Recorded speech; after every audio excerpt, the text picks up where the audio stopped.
Hey YouTube, my name's Dave. So about 3 months ago, my family and I were on a hike out here in Oahu, and a really bad storm rolled in, and I felt like we were really unprepared.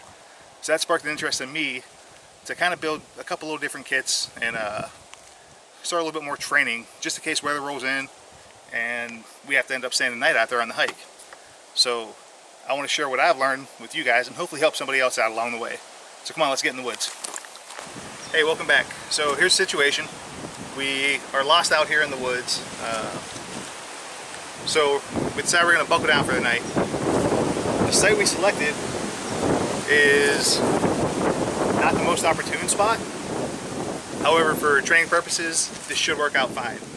So when you're selecting a bivouac site or an overnight spot to hole up with your family, you want to look at 4 W's: wind, water, wood, and widowmakers. Forgot the last one. So wood. There's plenty of wood on the ground to start a fire with. We're good there. Wind. Directly in front of me there's basically a cliff face or a hill face. That'll block the wind coming from that side. Water. I don't see any water, but don't worry, there's a trick for that. And widowmakers. Widowmakers are dead trees above us that will fall and kill us in the middle of the night. Do a quick scan. Alright, we're clear there. So what we're going to do real quick is we're going to pause. I'm going to set up our small shelter. Hambone behind me, behind the camera, is going to scrounge around for some firewood, get a little fire going. And then we're going to come back. We're going to go through our little survival kit. And he and I are going to eat some lunch. Then we're going to head back out to real life. Stay tuned. Hello, I am working on the fire.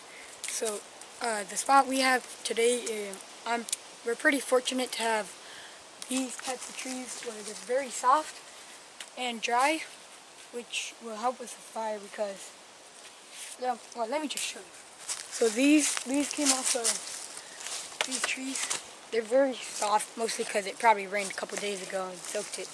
But this red stuff, I guess, if you peel it off, it would if you peel it off, you'll get very tiny but dry things that will help build up the fire or get it started. Yeah, it'll help with starting the fire, and we can still use this part to build the fire up a little after we got a little bit of these things. Eventually we're going to get the fire started, and we're also going to be using the kit. Alright, so we're in our everybody's shelter for the night. Let me walk you around real quick, show you what we got going on. Kind of walk you through what we did to set it up. So for a ridgeline, I use a modified marlin hitch, which is basically take your rope, run it through your loop at the end, stick stake in it for a quick release. Coming over here to hold the actual tarp up, I got a pressing knot. Pressing knot is really easy to tie, really cool, because once there's pressure on it, it won't slide and it sticks to itself. Go into a toggle to hold up the eyelid. Same thing on the other side. We should teach them the different knots eventually in a different video. Okay. So here on this side, we're held up on our far end of the ridge line with a trucker's hitch with a quick release in it. And again, we'll go over the knots at a later time. So, and just on the edges, I pulled a ton against a tree. And this will be a good shelter for the night. If you come inside, we got protection from any kind of rain. Right behind me, or right in front of me, you see the hill blocking all the wind. So to me, this is a pretty good area. What we're going to do now is we're going to open up our survival kit, or PSK, and just kind of walk through some of the items we put in there, why we put it in there, and how to use some of the stuff we put in there. So stay tuned. Go. So this is my personal Pelican 1060 survival case. As you can see, it's not really tactical, and it's not meant to be. Bright colors in case you drop it or it's nighttime, you can find it. If you see these little strips right here, those are called glit tape. What that does, whenever the light reflects it at night, it shines very bright, which is why it says help. Opening it up, we got this bad boy packed full of stuff. Alright, so inside the kit, we'll start off with some moleskin. If you're hiking, you start getting blisters, moleskin will save the day. Next thing we have your survival blanket. It could be used as a tarp, it could be used as a blanket, it could be used as a reflector or an improvised signaling mirror. Lots of uses for this. And it's also inside of a snack size Ziploc bag, which can be used to store water. Here on top, it's got a space pen, waterproof, writes in the rain. I've got a Write in the Rain notebook.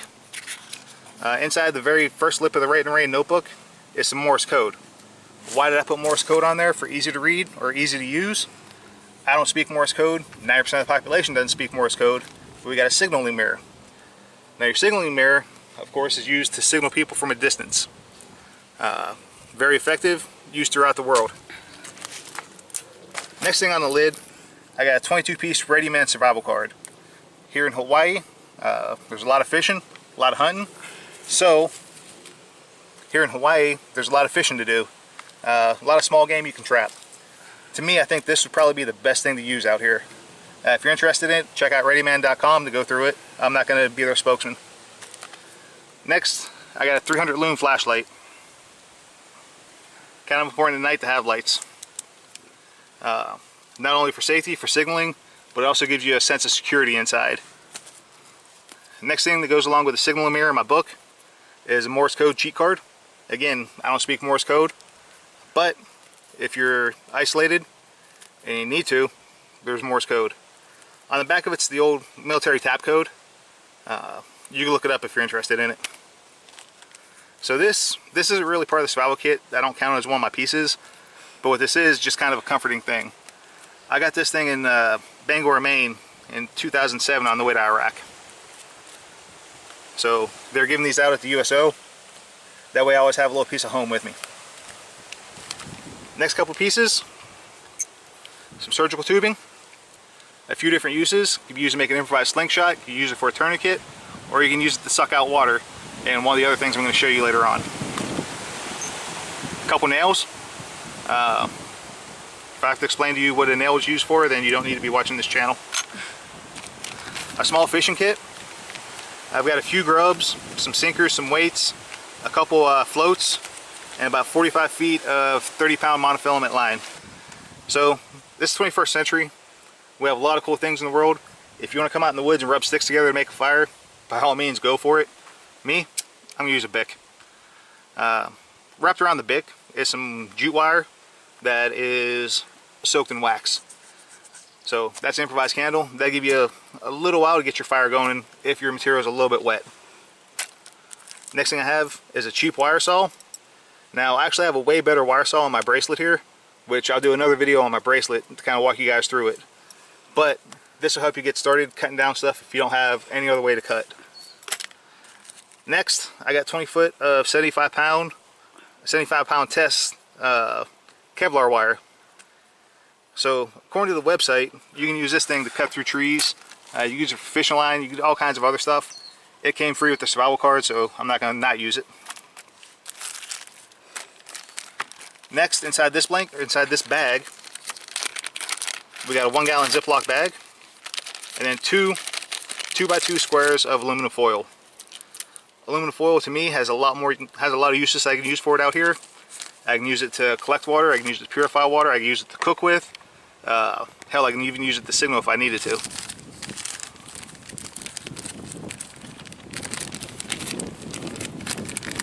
The gallon Ziploc bag, pretty self-explanatory. So, this bug out disc, I saw it laying in a tackle box. I had room, figured why not. So this is homemade fire starter. What it is cotton balls that are basically soaked in Vaseline. One of these cotton balls will burn for about 5 minutes. That'll give you a lot of time to get one of your fires going. And in fact, Hambone is actually going to use it to start his fire. And lighter? Or... whatever you want to. Oh, okay. So here I have water purification tablets. So just because I'm not a genius, I'll mark them number 1 and number 2. Number 1, you put it in for, let it sit for 30 minutes, then you put 2 in, let it sit for 30 minutes. These 2 packets are enough to give you 2 gallons of water. Say you're out and you find a puddle. If you don't find a puddle, again, we'll talk about that in a little while. This is about 3 more foot of that glit tape used on the outside. If you want to use it to make some kind of improvised signaling device for a night, go for it. Got another little small baggie inside here.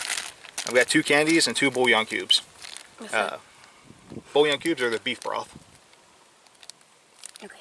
So the candies are give you that sugar rush. Say you've been out here for 24, 48 hours, you're starting to feel a little bit low, pop a candy in your mouth. You're going to notice a big difference. Bouillon cubes, that's just really a morale booster. After about 3 or 4 days in the bush, a bouillon cube is going to taste like a steak, trust me.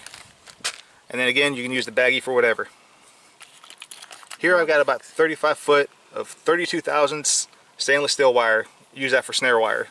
Snare wire, lashing, whatever else you need to use it for. Whistle.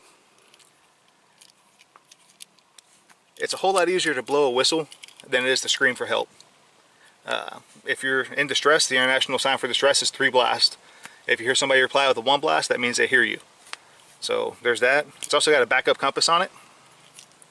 A thermometer for, I don't know why, but it was on there, I can't take it off. And then a magnifying glass. Very helpful for a fire. Yep. Again, it's another way to start a fire. If you have sunlight. Yeah, if you have sunlight.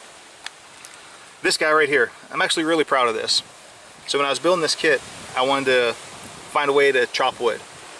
So everything I found online were real kind of cheesy, unless you want to spend like 150 bucks for a good one. But this is an axe kit, or an axe head. It's made out of 1/2 inch tool grade steel. It's been hardened on the tip. So we'll go through in a little while once we get our food going, and I'll show you how to set this guy up. Spare battery for my flashlight. Flash. Whatever. SOG multi-tool. Not a lot on it, but it's got a knife, it's got an owl, bottle opener. I don't know why you'd need a bottle opener in a survival situation. Yeah. The file broke, but it's got a Phillips and flathead. It has a little bit of a file. Yep, it's got a wire cutter in here, neo-nose pliers, and normal pliers. Ferrocenium rod with magnesium. Yes, I love that thing. Along with the striker blade. If I need to teach you how to use this, again, find some other videos. We should make a video on teaching I will. fire. Alright, we'll do another video on fire starting. Can I do that one? What's that? Can I do that one? Yeah, man. So this is a small fixed blade knife. Is it the best knife in the world? No. But, so my little brother gave me this knife before I went to Iraq in 2007. I carry it with me on my body armor. Fortunately, I never had to use it for combat downrange since I'm not a door kicker, so I don't really go out that much. But it's a good little backup knife, and it's a good blade that you can use for batoning. It's full tang. Tonto head. Yeah, Tonto head on there. Not a fan of that, but again, it's better than not having one at all. I like Tontos. And a 55-gallon heavy-duty trash bag. So, Water. you can use this for water collection, you can use it for shelter, you can use it to make water, which we'll talk about that in a little while. Carry, like food. You can use it to waterproof whatever you need to. You can use it to carry food, you can use it to carry firewood. A lot of different uses for it. One of the most useful things in here. What's that? It could be one of the useful things in here. Most definitely. Last thing inside the kit itself is A mini kit. a first aid kit. So you pop this big boy open. I got a pack of sugar inside and a pack of salt. Most people don't realize it. As you're out in the woods and you're sweating, when you sweat and you take off your hat or your shirt or whatever and you see the white crusty crap on there, guess what? That's salt. Your body needs that to process. If you're out and you're getting dehydrated and you start getting a real bad headache, guzzle some water, take a pack of salt. It'll clear your head up.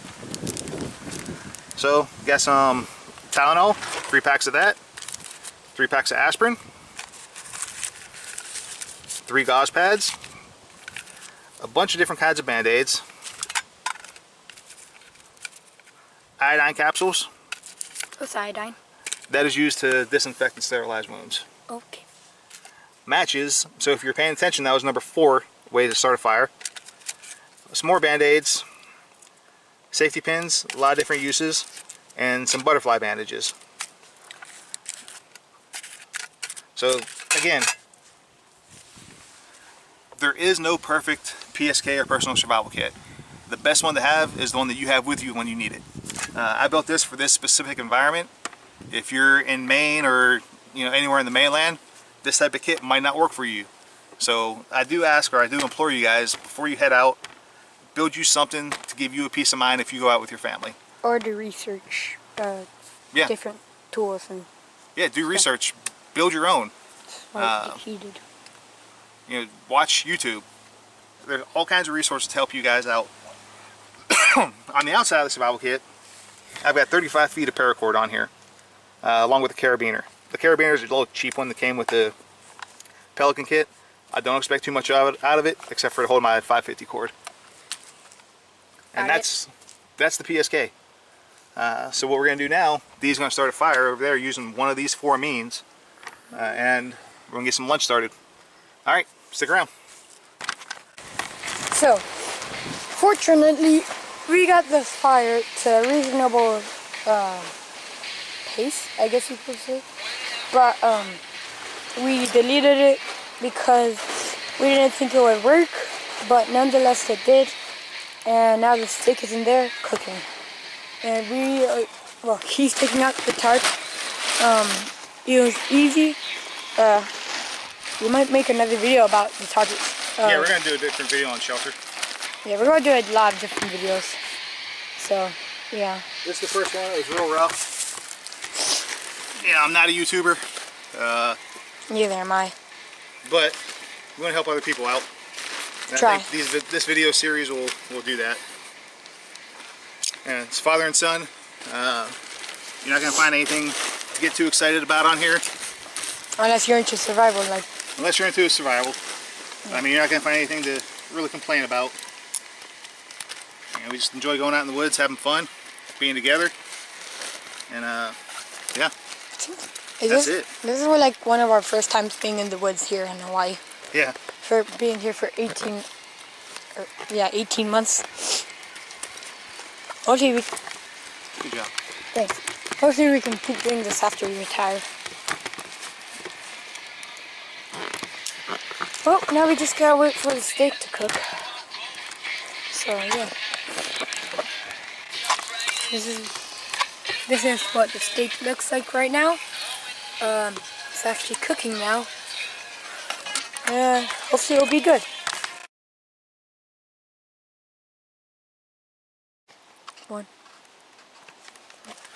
Alright, so we're going to go ahead and wrap it up for the day. We didn't really get in depth as I wanted to, but Household 6 started calling on the phone, so that means it's time for us to go home.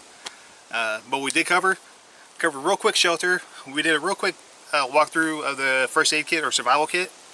If you're interested in that, leave a comment below, and then we'll do another video to actually go through it in depth and kind of teach a little bit more into it. So we did some shelter, we did some fire building that took forever, which goes to show you that even though you have the right tools, the right training, and the knowledge, it's not always going to work out. We're in the rainforest, wood's wet, so it took a long time to get that fire going. But we got steak in our belly, and now we're about to head back to the house. So as always, leave your questions and complaints, and whatever else you want to see down in the comment section. Promise we'll get back to you, and suggestions for more videos, please let us know. Thanks. See you around.